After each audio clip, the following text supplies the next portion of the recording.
Children, myself Mrs. Lakshmi. Today I am going to tell you about the respiratory system of man. So let's start, children. Here I have done the figure also. You can follow the figure also. Okay, I'll just explain you now.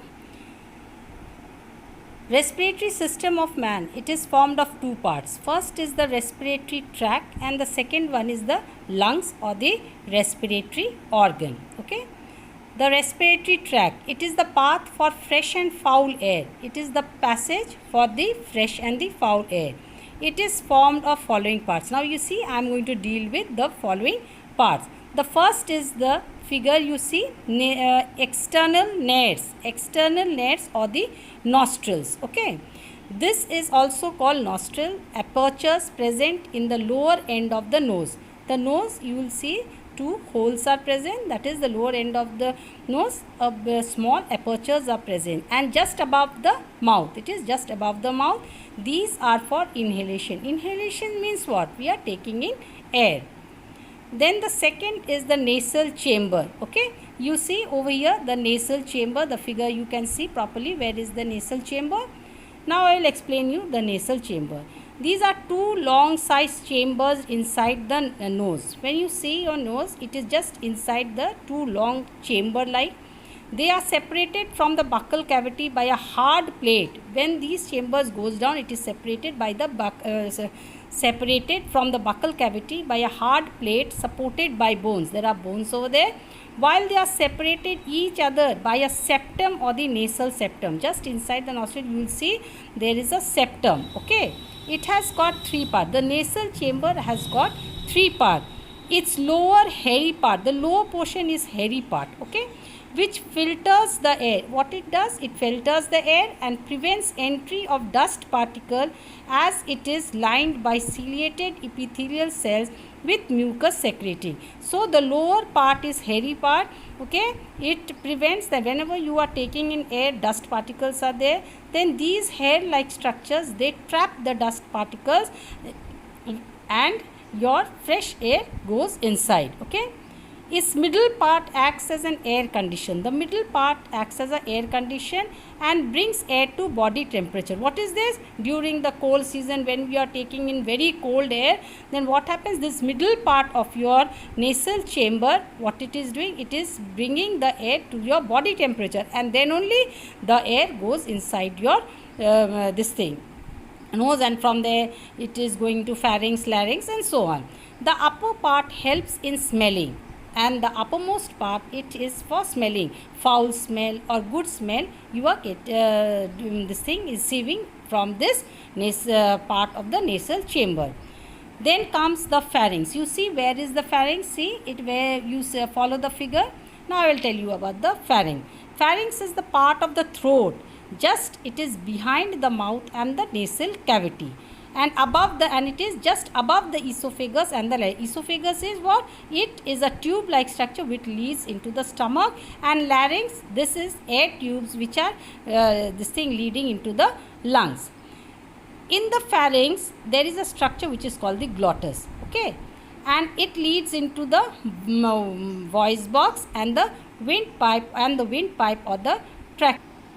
So what is happening during swallowing of the food? When you are swallowing the food, then there is a leaf like structure or a flap like structure which is called the epiglottis. Okay, and so this epiglottis prevents the food entering into the food pipe. So this epiglottis closes the windpipe, and your food enters into the esophagus. Okay, then comes the fourth part which is called the larynx. See where is the larynx? Okay, now I'll explain you larynx. Larynx is also called the voice box. Okay, it is connected to the top of the top of the windpipe or the trachea. There is larynx, and it helps in sound production. Then comes the trachea or the windpipe. It is a narrow tubular structure. Its structure is narrow and tubular, present in the neck. It is present in the neck. It is supported by ring like. Just see how it is supported by ring like structure. And this is made up of cartilage which prevents from collapsing. Only because of this ring like structure, it prevents the trachea from collapsing. Trachea allows the passage of air into the lungs. Now the air is going inside the lungs. This trachea, what happens, it allows the passage of air into the lungs. Then is the bronchi. See, where is the bronchi, children? Okay, now bronchi, tiny sized tubes formed by division. Now this trachea, what happens, it divides into two parts in the thorax. Each bronchus enters lung of its own side. Now it divides into two parts. The right side one enters the right lung, and the left bronchi enters into the left lung. Then comes the lungs or the respiratory organ. This both are right lung and the left lung. Okay, see, I've drawn the figure of lungs. Okay, now lungs, this is also called respiratory organ.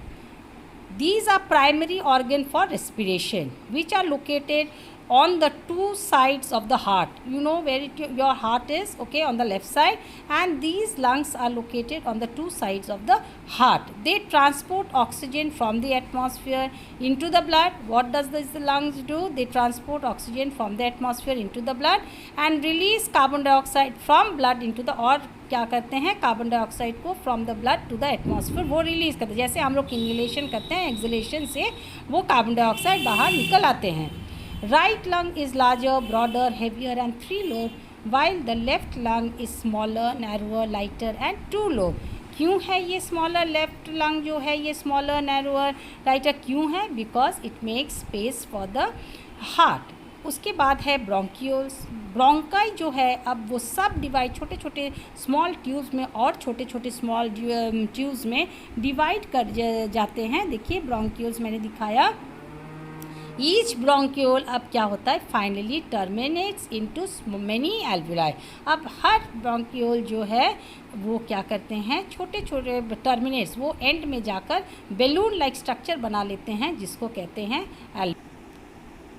So you have seen children how the bronchi has divided into again small tubes which are called the bronchioles, and these bronchioles finally what happen, they terminate into balloon like structure which is called the alveoli. Now I'll tell you about alveoli. These are balloon like structure located inside the, ये lungs के अंदर होते हैं. These provide surface area for exchange of gases and where exchange of gases can take place. ये बहुत होते हैं, बहुत large number में balloon like structures होते हैं, so they help in exchange of gases. Alveoli of lungs are site of respiration. ये होता है जगह जहाँ पर actual respiration होते हैं. So they are thin walled, moist with mucus. They are moist with mucus. Okay. And they are vascular in nature. तो ये alveoli मैंने क्या कहा, they are what, balloon like structures. Okay. And what happens, they provide surface area for the exchange of the gases. So ऐसे it is said that there are about 750 million alveoli in a human being. So you can understand how much it is. So as much as because it is large in number, so it increases the exchange of gases, increases the surface area where exchange of gases can take place. And the last part is the diaphragm. You see where is the diaphragm? Okay. Now diaphragm, it is a muscular partition between the thorax and the abdomen. आपका body जो है, you know the body is divided into head, thorax and abdomen. So ये एक muscular partition है between the thorax and abdomen and forms the base of the chest. आपके chest आपको मालूम है, उसका base वो बनाता है. During inhalation, it